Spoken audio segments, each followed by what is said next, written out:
नमस्कार साथियों, जय हिंद। अभी हम बात करेंगे शिक्षक बहाली के विषय पर और TRE-1 के विषय पर।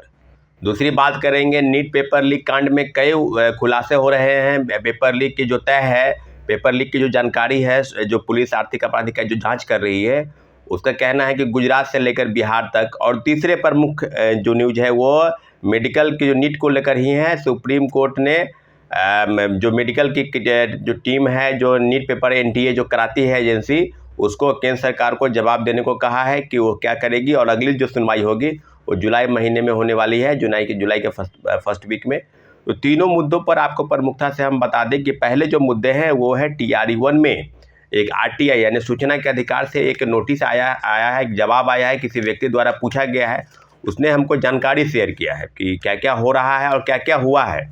आपको हम बता दें कि TRE-1 में 1 to 5 यानी प्राथमिक शिक्षा के लिए जो सीटें थी, उसके लिए RTI से जो जवाब आया है कि कितने, यानी जनरल मेल में जो चयनित पुरुषों की संख्या है वो है 7949 यानी 7949 लोगों का, लगभग 8000 लोग जो है चयनित हुए हैं जनरल मेल में। जनरल फीमेल में 17,795 यानी समझ लीजिए 2.5 गुना, लगभग 2.5 गुना के आसपास जो है महिला 17,755, लगभग 18,000 जो महिला है वो जनरल फीमेल में जो है सामान्य वर्ग की महिला वो चुनी गई है।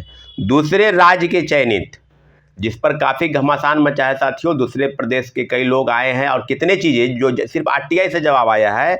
मेल जो है 3909, लगभग 4000 मेल की संख्या है, और फीमेल की संख्या है 10,112, 10,000 के आसपास।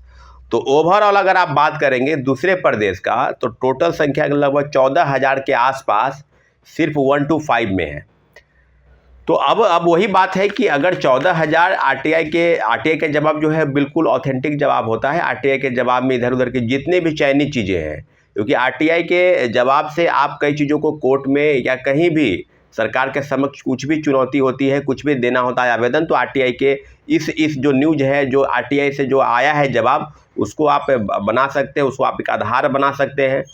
तो अब जो बात है कि क्या जो पेपर जो TRE-1 में जो बात हो रही थी कि 1,20,000, उसके बाद जो है 92-93,000 पर स्वयं बिहार विकास BPSC ने और शिक्षा विभाग ने कहा कि 92-93,000 लोगों को हमने नौकरी दी है, और उसमें से भी 28,800 नियोजित शिक्षक हैं। तो बच गए 90,000 में से, लगभग आप समझ लीजिए 30,000 बच गए। उधर 60,000 में आपने कहा कि 14,000 दूसरे राज्य के लोगों को दिए, तो आप समझ लीजिए कि वो कितने संख्या में आ गए, लगभग 45,000। हम सिर्फ 1 to 5 की बात कर रहे हैं। ये बात जो है सो 9, 10, 11, क्योंकि 6 to 8 में पद काफ़ी कम थे। आपको याद पता होगा इसके पहले कि TRE-1 में, T2 में काफ़ी चीज़ें जो है बदली गई। 1 to 5 में सीटों की संख्या कम थी, लेकिन और सब चीज़ों में 6 to 8, 9, 10, 11, 12 इसमें संख्या जो है काफ़ी संख्या में थी। निश्चित रूप से जिस तरह की चीज़ों का खुलासा हो रहा है, उस बात से आप समझ लीजिए कि बिहार सरकार ने, आप किसी भी विद्यालय में चले जाइएगा, तो जो आरक्षण है, जो 35% आरक्षण है बिहार के महिलाओं को मिलना चाहिए, क्या उस आरक्षण का नियम का पालन हुआ? क्या फर्जी डोमिसाइल सर्टिफिकेट बनाकर लोग बहाल नहीं हुए?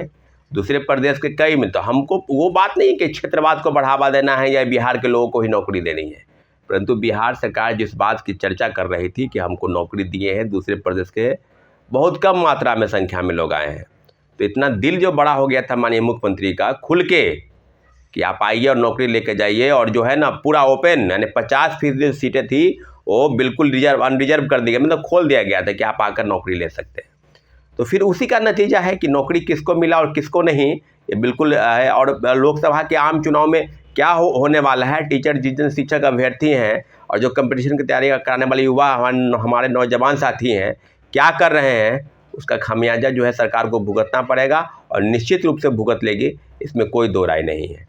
दूसरी प्रमुख खबर है नीट के पेपर को लेकर। आज कई अखबारों ने सुर्खियों में प्रकाशित भी किया है, आप भी अगर पढ़ेंगे तो उसमें जानेंगे कि जो नीट के पेपर पर अगर वो जो थाने में, यानी शास्त्री नगर के थाने में जो प्रश्न पत्र जलाया गया और बिहार प्रशासन द्वारा जलाया गया या माफिया द्वारा जलाया गया, जो चीज़ें आ रही है कि माफिया द्वारा जलाया गया, उस मामले में ये है कि 74 प्रश्न पत्र जब उसको सुखाया गया, उसको मिलान हुआ उसका, तो एसआईटी की जो टीम है, आर्थिक अपराध इकाई टीम, वो जांच कर रही है, तो लगभग 74 प्रश्न जो है हूबहू मिल गए और कोटा से कई लोगों की गिरफ्तारी हुई है। और जो लिंक है वो बिहार से लेकर गुजरात तक, गुजरात से लेकर राजस्थान तक, मध्य प्रदेश तक, दिल्ली, झारखंड।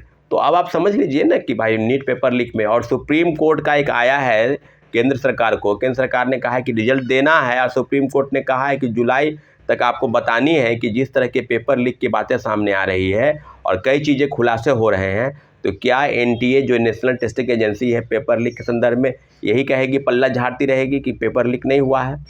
नीट के पेपर इसलिए लीक हो गए हैं, नीट के पेपर लीक के सारे सबूत सामने आ रहे हैं। और जो आरोपी है TRE 3 का विजेंद्र गुप्ता, उसने पहले ही कहा था, 1 महीना पहले ही मीडिया के कॉन्फ्रेंस में कि नीट के पेपर भी वहीं छप रहे हैं। और इस तरह की रिपोर्ट बनाई जा रही है कि लेकर जा रहा था सर्वेयर रूम में, रुकवाया गया गाड़ी, वहाँ से निकाल लिया। तो कई चीज़ें जो है बिल्कुल भ्रामक तौर पर दिखाई जा रही है, बिल्कुल उसमें सत्यता नहीं है। इसलिए साथियों, अब जो बातें वो हैं TRE 1 में RTI के खुलासे, नीट पेपर लीक कांड के काफ़ी उद्भेदन जो हुआ है, उसके तार कहाँ कहाँ लिंक से जुड़े हैं।